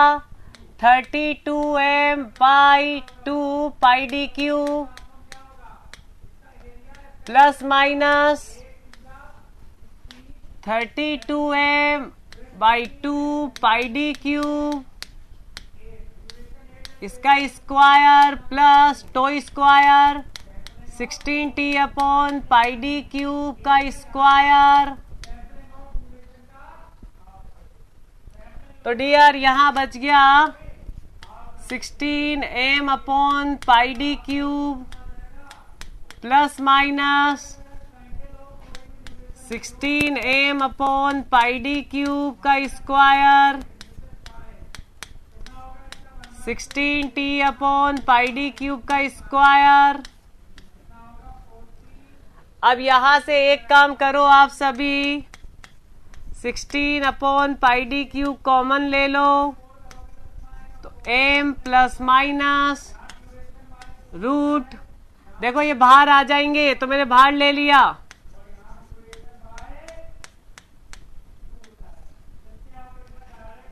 डियर क्या ये वैल्यू आएगी या नहीं आएगी? एक बार ये वैल्यू ध्यान से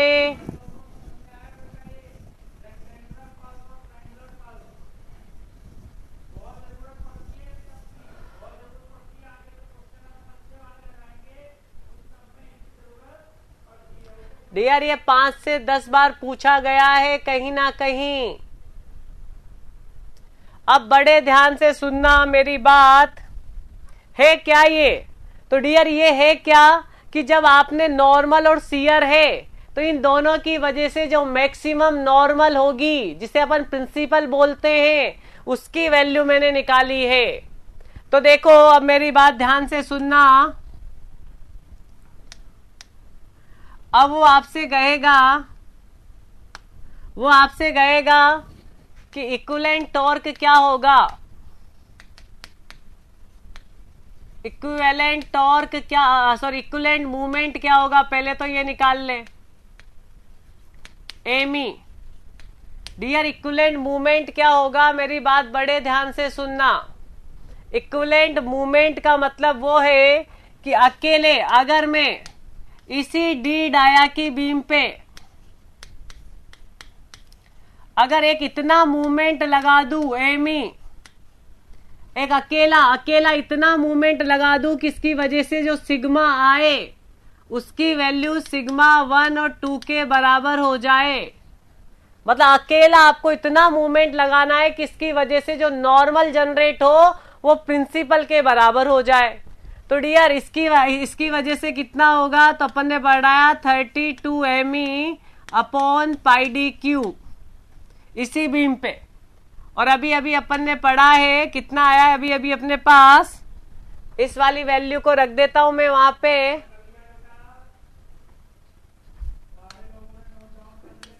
sixteen upon pi D cube M plus minus root M square plus T square. तो डियर यहां से एम ई की वैल्यू निकाल लो, ये कट गया तो आया 1/2 M plus minus root M square plus T square.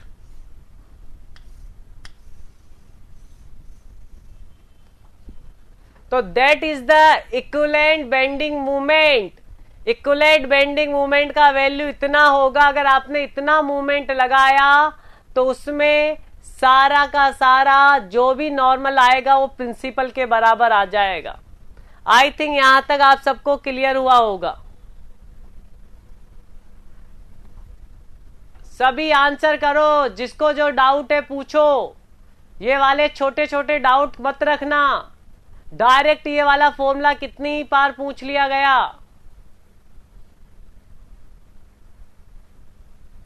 देख लो, आराम से देख लो, नहीं आए तो एक बार और बता दूं।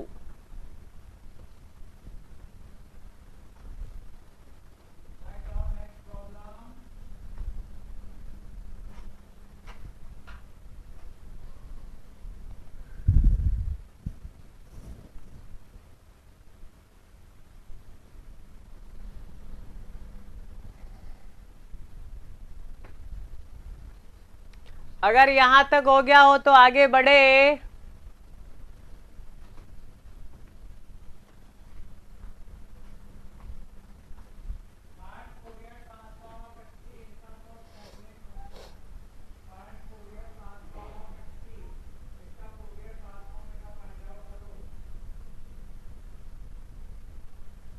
चलिए डियर, अब यही चीज वो बोलेगा कि आप ऐसा करो,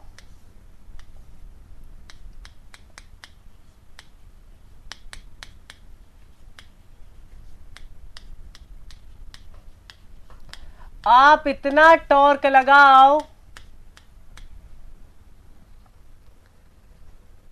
बिल्कुल आप इतना टॉर्क लगाओ किसकी वजह से जो शियर आए वो टॉ मैक्सिमम के बराबर हो जाए।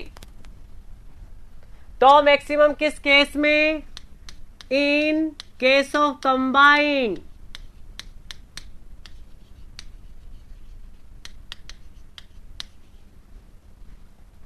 तो डियर मेरी बात बड़े ध्यान से सुनना। आपके पास सिग्मा 1 2 ये आई है तो मुझे टॉमैक्स निकाल के बताओ।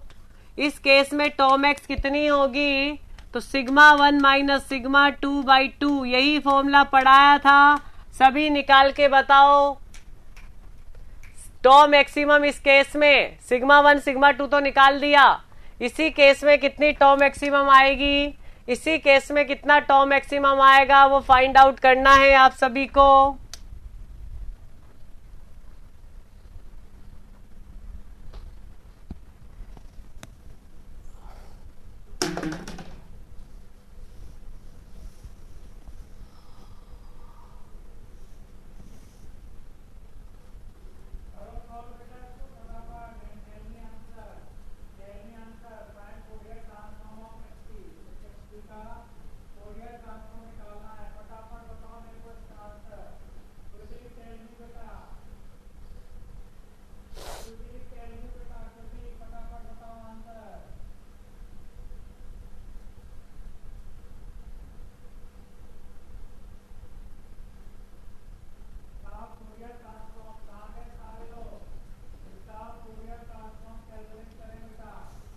वेरी गुड डियर, दोनों को रख दो, एक बार प्लस रख दो, एक बार माइनस रख दो, एक बार प्लस रख दो, एक बार माइनस रख दो। तो आई थिंक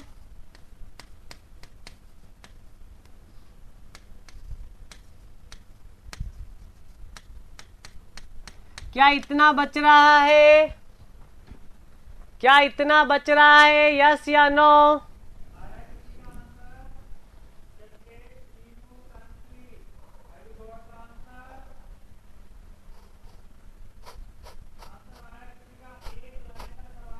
बताइए, इतना ही आया होगा टॉ मैक्सिमम। तो डियर आ जाइए पेज नंबर 13। तो इसकी वजह से कितना आएगा, that is the 16t upon pi D cube, और टॉ मैक्सिमम कंबाइंड में कितना आया है 16 अपॉन पाई डी क्यूब।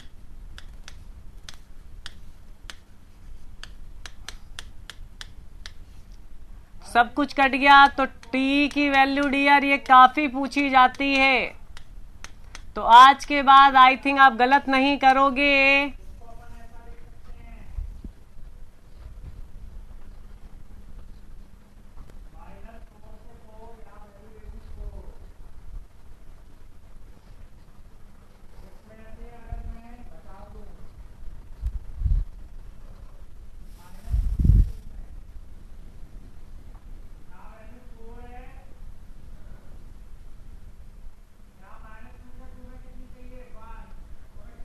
सबको क्लियर है यहाँ तक? ये दोनों फॉर्मूले याद रख लेना। इसे इक्विवेलेंट टॉर्क बोला जाता है। इक्विवेलेंट का मतलब अकेला इतना टॉर्क लगाओ कि उसकी वजह से जो शियर आए वो जो कंबाइंड लगा रहे थे, टॉर्क और मूवमेंट दोनों जो लगा रहे थे, उसकी वजह से जो मैक्सिमम शियर आ रही थी उसके बराबर हो जाए।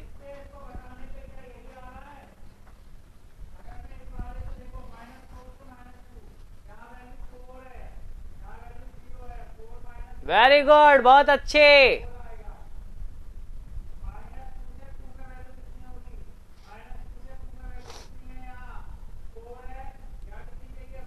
तो टॉ मैक्सिमम की वैल्यू आप सबने देखी, आपने निकाली भी।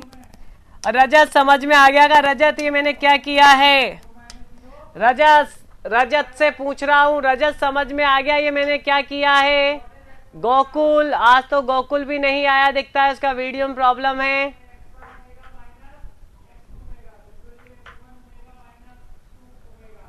वीडियो को भली 2 से 3 बार देखना, लेकिन हर चीज क्लियर करना। ओके, तो डियर टॉ मैक्सिमम की वैल्यू कितनी, ये वाली वैल्यू आ गई। अब आ जाइए, मैं क्वेश्चंस की ओर बढ़ रहा हूं, सीट की ओर, फाइल की ओर। If a shaft of radius r and polar moment of inertia j to be subjected to bending moment m and torque t, then maximum combined shear and bending stress is equal to, बोलो बताइए कितना combined shear होगा, combined shear कितना होगा, ये आपसे पूछा है।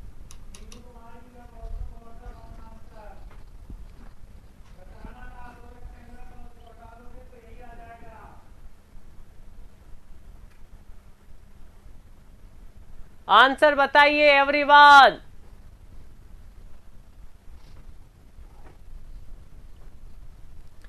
तो मैक्सिमम का फॉर्मूला भी क्या पढ़ा था थोड़ी देर पहले, 16/πd³ √m² + t²। तो डियर इसको क्या है ये I think that is the r/j होगा, r/j। सही है का r/j ही होगा ना ये, m² + t²। एक बार चेक कर लेना।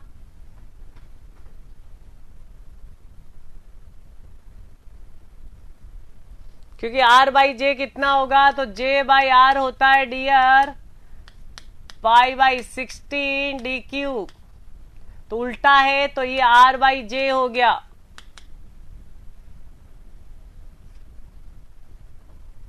बिल्कुल दिखा दूंगा। तो इसका आंसर कितना हो गया, ए। j/r नहीं है, 2r/j नहीं है, और ये तो होगा नहीं।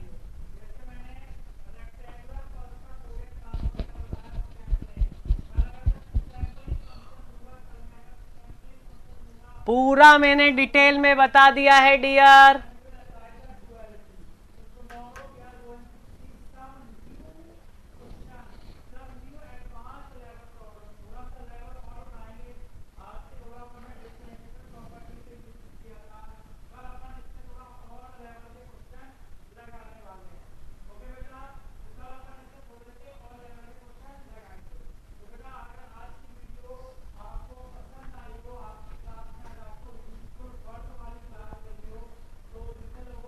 Very good.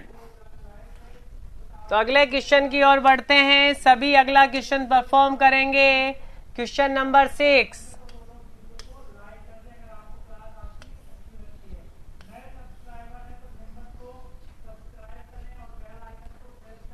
सभी के सभी आंसर दो। मैं आंसर सभी के चाहता हूं, ऐसा नहीं किसी एक ने आंसर दिया, नहीं, सभी आंसर करेंगे। 6 में सॉलिड शाफ्ट है, टॉर्क लगा रखा है, परमिसिबल शियर दे रखी है, डाया पूछा है।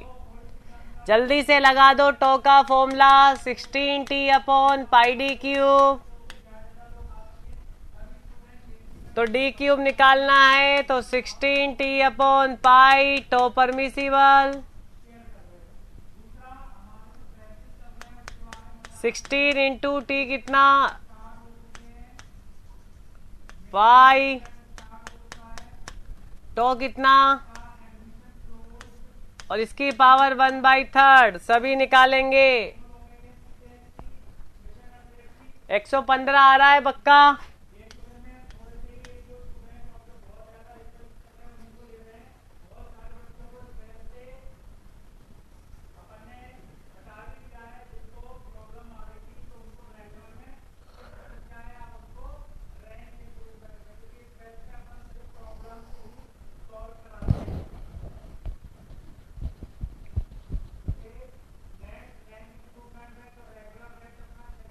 Very good.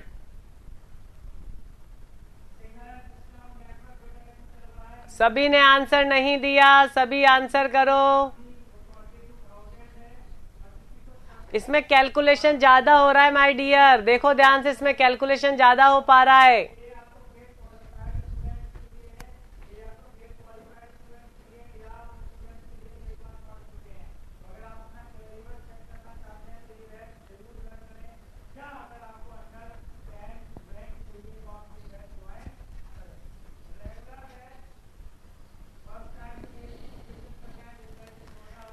इसमें थोड़ा सा ध्यान रखना, यहाँ 10 की पावर 3 और आएगी। 18,000 न्यूटन मीटर है, तो न्यूटन को mm में बदलना और मीटर को mm में बदलना, तो 18,000 इंटू 10 की पावर 3 लिखना।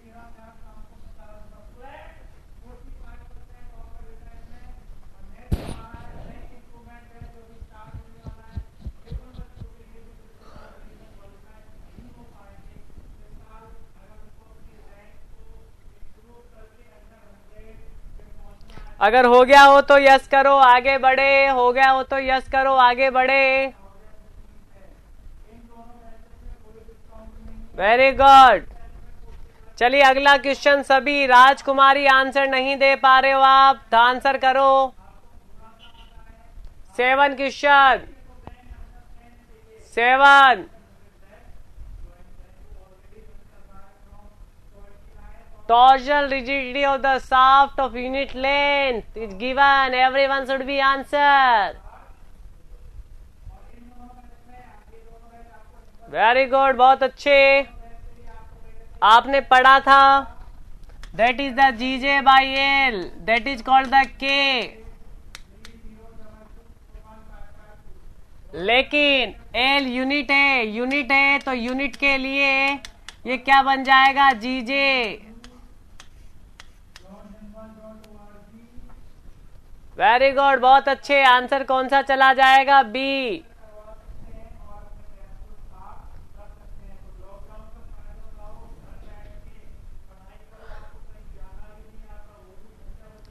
रजत एक कैसे आ जाएगा? रजत रावत एक कैसे हो जाएगा? टॉर्शनल रिजिडिटी मतलब जीजे निकालना है of A shaft of a unit length. अगर लेंथ 1 हो, यूनिट हो 1 हो तो जीजे तो टी बाई थीटा से निकलेगा, या टी बाई जे से निकलेगा?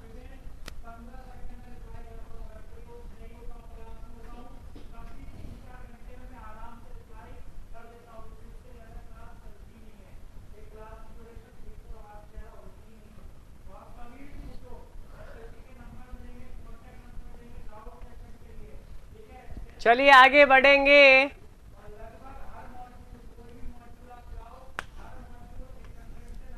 क्वेश्चन नंबर 8 बताओ जल्दी से। रेडियन पर सेकंड में कैसे निकालेंगे? रेडियन पर सेकंड में कैसे निकालेंगे?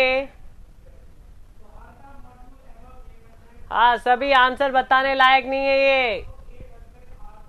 आरपीएम से रेडियन पर सेकंड में कैसे निकालेंगे? रिवॉल्यूशन पर मिनट।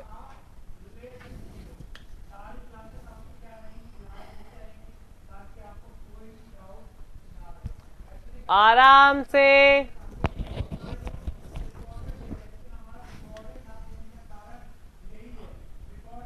अगर ये है और एक मिनट में, अगर 1 सेकंड में एक बार करता है तो 2 पाई करेगा।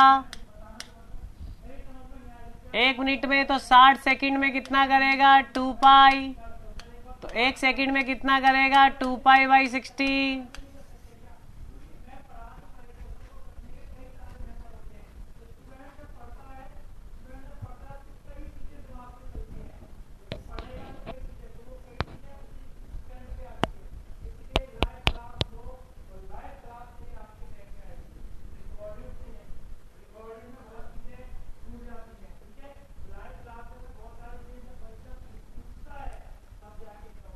Very good. तो ये तो सिंपल सा मैथमेटिक्स थी इसमें तो। आगे बढ़े क्वेश्चन नंबर 9। चलिए सभी 9 को परफॉर्म करो, सभी 9 को परफॉर्म करो। Everyone should B.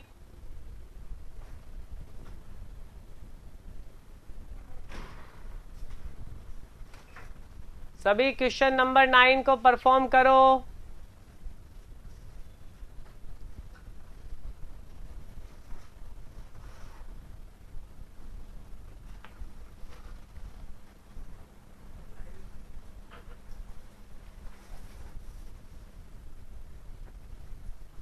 अरे स्ट्रेन एनर्जी क्या होती है? मैंने फॉर्मूला बताया था स्ट्रेन एनर्जी का, याद करो। T²L/2GJ। हाँ वेरी गुड, बहुत अच्छे, सभी को पता है अभी तक। तो सेम टॉर्क है डियर, सेम टॉर्क है, तो U1/U2 कर दो। सेम टॉर्क, डायामीटर अलग अलग है, मटेरियल सेम ले लेना। डाया का रेशियो पूछ रहा है डियर, तो डाया क्या होगा? तो डाया क्या होगा?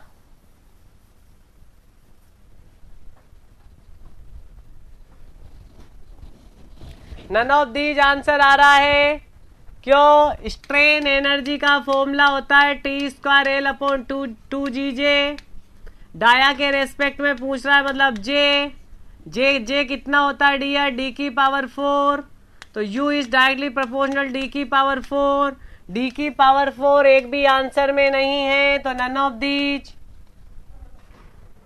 Of these. अगर सभी को ये क्लियर हो तो यस करो।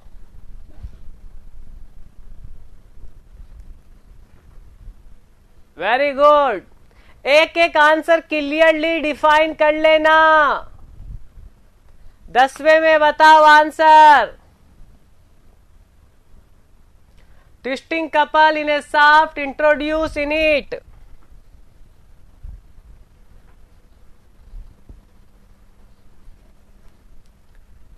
क्या होगा ट्विस्टिंग कपल की वजह से?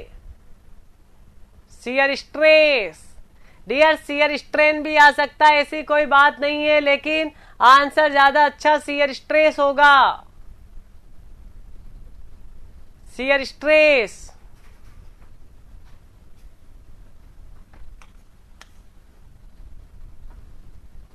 सभी पढ़ा चुका हूं मैं थ्योरी में।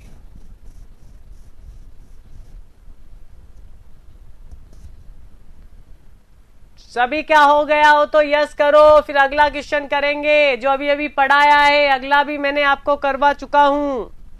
एवरीवन, सभी सभी सभी।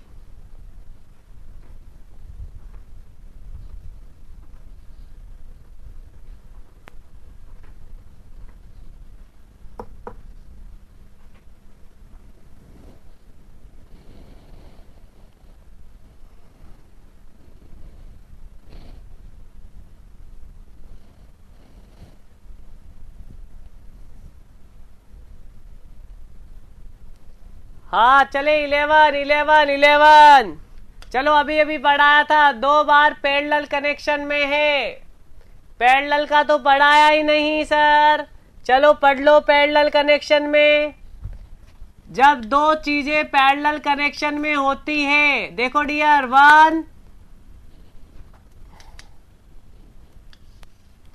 2 शाफ्ट अगर पैरेलल कनेक्शन में है तो पहली कंडीशन, अगर आपने इस पे कोई फोर्स P लगा रखा है डियर, ध्यान से सुनना, अगर P लगा रखा है तो फोर्स नहीं लगाओगे, इस पे टॉर्क लगाओगे। चलिए इस कंसेप्ट को मैं रिकॉल करता हूं एक बार।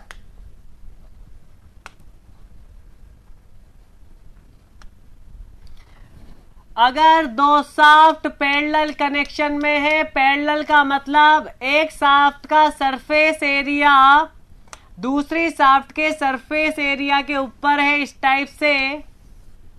मान लीजिए कॉपर की है और ये स्टील की है, और आपने टॉर्क लगाया T, तो डियर इन दोनों पे ये टॉर्क इक्वली डिस्ट्रीब्यूट होगा। T copper plus T steel, T copper और T स्टील बराबर पहली T आएगा। पहला कंडीशन ये होगा, ये फोर्स दोनों पे डिस्ट्रीब्यूटेड हो जाएगा। दूसरा होगा इसमें कंडीशन कि θ1 बराबर θ2, 1 और 2, ये 2 कंडीशन इसमें लगती है। अगर यही बार हो जाती डियर, यही बार हो जाती पैरेलल कनेक्शन में, यही समझ लो, और कोई फोर्स लगाते थे, तो ये मान लीजिए कॉपर, ये स्टील है और ये कॉपर है,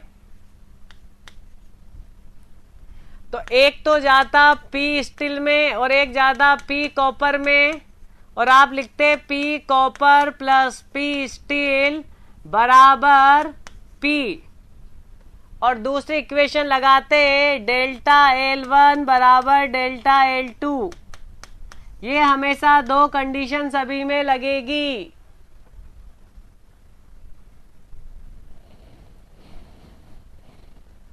तो डियर यही है कंडीशन है। तो अब हम बात करेंगे अपने वाले क्वेश्चन की। इसे बोलते हैं shaft is in parallel connection.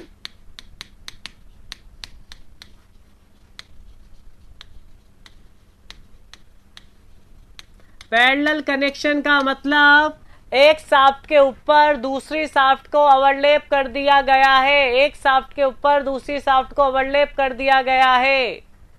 तो डियर ये दोनों कंडीशन बार के रेस्पेक्ट में और ये कंडीशन शाफ्ट के रेस्पेक्ट में। चलो क्वेश्चन देखो, नोट कर लेना इन चीजों को ध्यान से।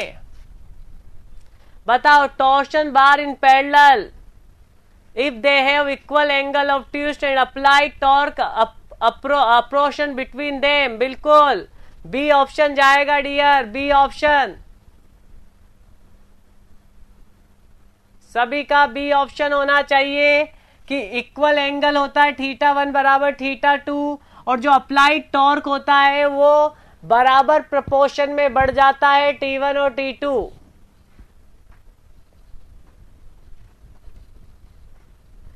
अगर ये कौन सा कनेक्शन होता डी वाला, डियर ये कौन सा कनेक्शन होता डी वाला, डी वाला कौन सा कनेक्शन होता?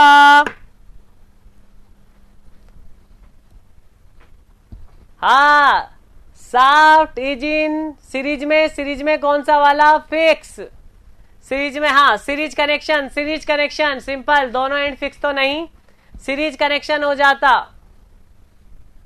Very good.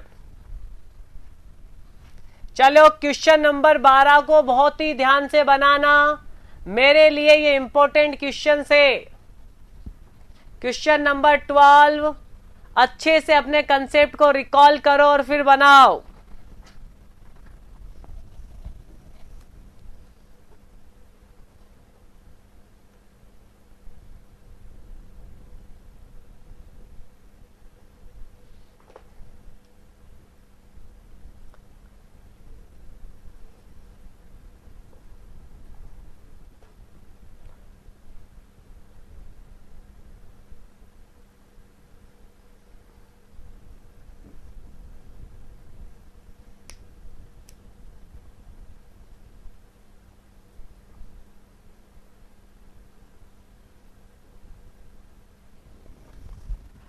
याद करो वेरिएशन याद करो डियर। क्या यही वेरिएशन होता था? सरकमफ्रेंस या टॉप पे मैक्सिमम, सेंटर पे 0 फिर मैक्सिमम। तो from maximum at the centre नहीं, सेंटर पे मैक्सिमम नहीं होता है। From 0 at the centre to the maximum, बिल्कुल ये तो सही जा रहा है, ये भी गलत है।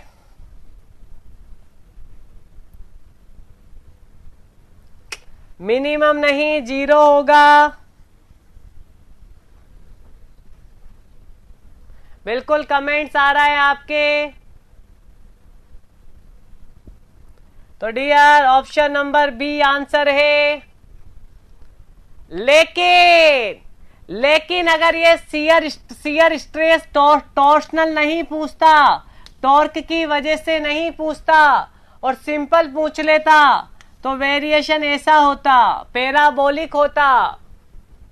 याद रखना, जब तक टॉर्क नहीं बोले तो सिंपल पूछना चाह रहा है, और टॉर्क पूछ ले तो फिर लीनियर आएगा, ये मैं आपको बता चुका हूं।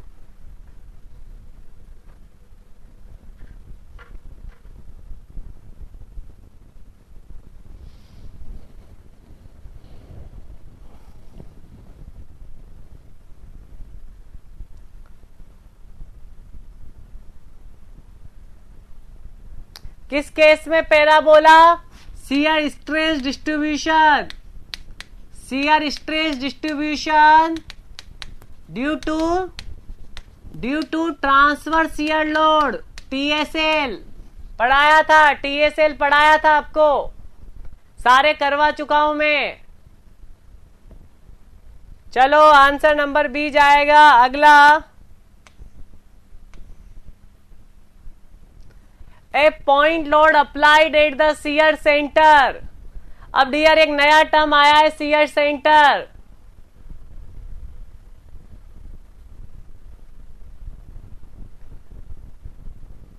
हाँ संजू, यहाँ कंफ्यूजन मत करना। अगर टॉर्शनल शियर स्ट्रेस डिस्ट्रीब्यूशन पूछे, टॉर्शनल लगा दे आगे तो लीनियर होगा, और नी लगाए तो पैराबोला होगा। खत्म कर लो कहानी संजू, यहां खत्म कर लो। अगर टॉर्शनल लगा दे तो लीनियर होगा, और नहीं लगाए तो पैराबोला होगा। डियर शियर सेंटर क्या होता है?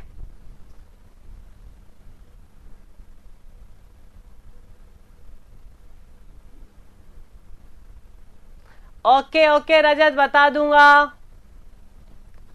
दूंगा। पहले क्वेश्चन नंबर 13 देख के बताओ सभी, थोड़ा बहुत आइडिया हो।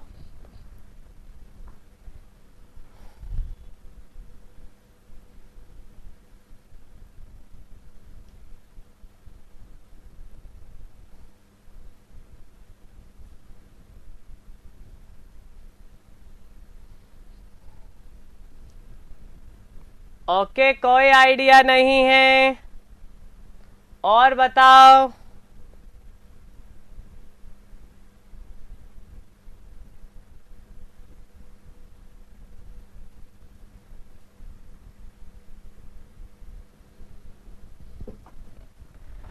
देखिए, मैं थोड़ा बहुत आइडिया आपको बताऊंगा, थोड़ा बता रहा हूं, और कल इसके बारे में और बात करेंगे। मुझे टाइम चाहिए शियर सेंटर के बारे में बात करने के लिए, क्योंकि शियर सेंटर बेसिकली इसके बाद वाला टॉपिक है। फिर भी थोड़ा आइडिया बताता हूं।